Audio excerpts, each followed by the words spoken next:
Welcome back, Fantasy Football Fanatics, Week 7. Thanks for joining us again. I'm Caine, the Big Dog Tsutsui, bringing you someone new.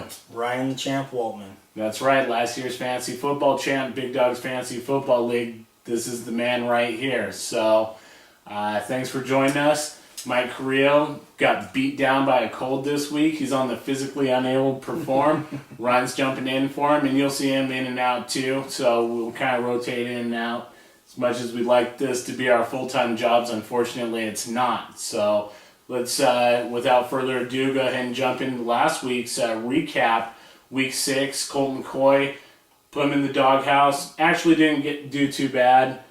Looked like Pittsburgh saved the whoopings for Josh Cribbs and Muhammad Massaquoi there. So he had a touchdown, 281 yards. Didn't look great, but there's veterans that don't have games that good. He did get put on the ground quite a bit. They knocked him around, but he hung in there. So surprisingly, he had a decent game. Ben Roethlisberger, 3 touchdowns. We told you he was going to be a solid option last week.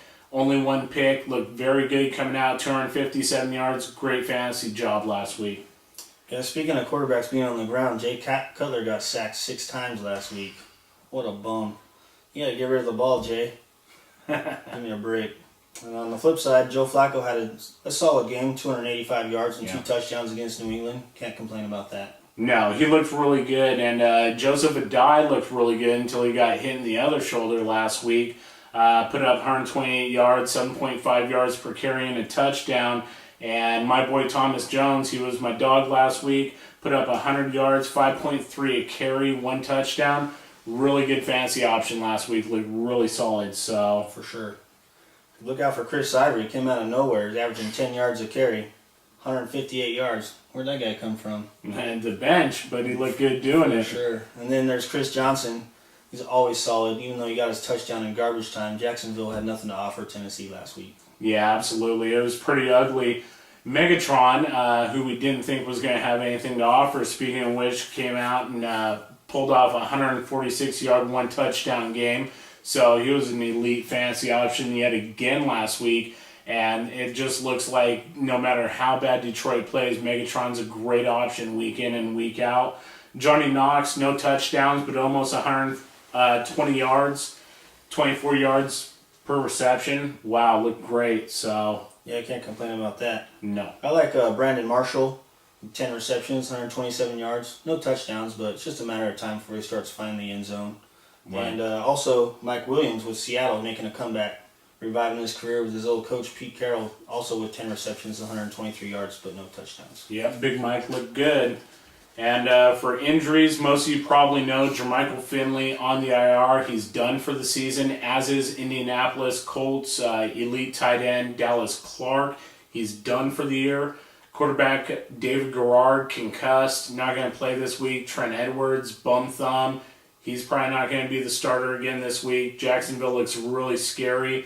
Look out for all those guys. Josh Cribbs is probable. Muhammad Massaquoi not doing so good. Deshaun Jackson is without a doubt out this week due to that concussion after that hit he took from Dunta Robinson. And Mike Vick, of course, is going to be like the 3rd guy in the depth chart. He won't play. Kevin Cobb's going to be in there. So that's good for the Eagles anyway. Probably. Also, we have Vince Young listed as questionable, but he's not going to play. So Kerry Collins will be taking the snaps. And Antonio Gates, questionable. And Malcolm Floyd is not going to play.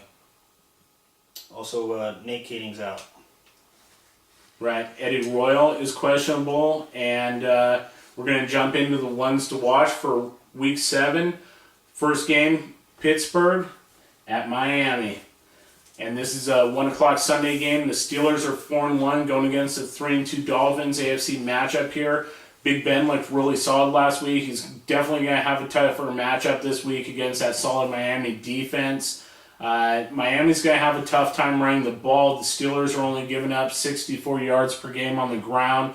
They've only given up 2 touchdowns to teams rushing this year. They're very stingy on defense. Big Ben is probably not going to have the day against Miami secondary that he did last week. It's just not going to happen. He's good for probably 2 touchdowns because they will continue to throw the ball. He'll force it in there, but he's just not going to look as good as he did last week. Chad Henne, probably not a great start against that tough Pittsburgh defense this week. Big Ben, he's an okay option. If you have another elite quarterback, tier 1 type, you want to go with them. Mendenhall, probably a solid option. At this point, he's playing so well, you can't leave him on the bench. But Ronnie Brown and Ricky Williams, I don't know about those guys, really. What do you got? My first game is going to be Philadelphia at Tennessee. A couple of 4-2 teams matching up. Should be a good one. I'd be looking for Kevin Cobb to shred that Tennessee secondary. Although they looked good against Jacksonville, I think Jacksonville just laid an egg. Also, Jeremy Maclin and Brent Selleck might be good options this week with Deshaun Jackson out. So I'd be looking for that to happen. Wouldn't put too much stock in any Tennessee wide receivers. Right. Vince Young's not going to play. Right. I don't know what Kerry Collins has to offer. And then you always got to start Chris Johnson. Yeah, absolutely. So, I mean, definitely. And then the other game we got here is New England and San Diego. That's going to be a 4:15 game on Sunday. New England's 4-1. San Diego off to a really rough 2-4 start. Bad days on the road for a while. There is a bad month on the road. Absolutely. If San Diego doesn't win this week, they're in trouble. Yeah, and they've got a lot going on. Gates and Floyd are banged up. They're both looking pretty unlikely to play. Floyd is almost without a doubt a scratch. Rivers, is he a great start this week? Yeah, it's questionable. I mean, he's always going to throw for a lot of yards. He's going to try and force it in there, but you never know what's going to happen. Right. So it looks like Matthews probably the only really solid San Diego bet this week, right? Right. He's healthy. He's going to get the ball. Right. And then what do you think about New England? You always have to start Tom Brady. Right. I mean, the guy just tears up everyone. And Deion Branch looked really solid last week against the Ravens defense. So I'd probably start both of those guys for sure. Absolutely. And then our Monday night game is going to be our fourth one to watch. That's going to be the Giants at Dallas. Dallas is in a really bad spot, 1-4. The Giants are 4-2. They're both NFC East teams. Giants at the top. Cowboys way down there at the bottom. They're really looking bad. They lose this one, you can all but count them out. I'll call it curtains. Yeah, absolutely. Their schedule not quite as tough as New York's down the road for the duration of the season, but I just don't know that they can get it done. They'd have to run the table after this, and it just doesn't look likely. Eli Manning's really solid in October. He's 19-4 in his career during the month of October. So he's just really solid. It's a good month for him for whatever reason. So Eli Manning looks to be a good starting against that tough Dallas defense. Right. I would start Eli Manning. Tony Romo's in some type of football paradox. Great fantasy, bad reality. I don't know what his deal is. But I wouldn't expect much from the Dallas running game either. Yeah, Felix Jones, Marion Barber, last week they combined for 63 yards. One had 32 and one had 31. It's just not respectable. You have to have a run game. Tony Romo can throw the ball 160 times a game, and if they can't run the ball, they're just not going to be able to win these games. And at this point, they're do or die. Wade Phillips is hanging in the balance. His job is on the ropes. People are going to start questioning Tony Romo's leadership. They've got to get a win. So we're going to take this segment out.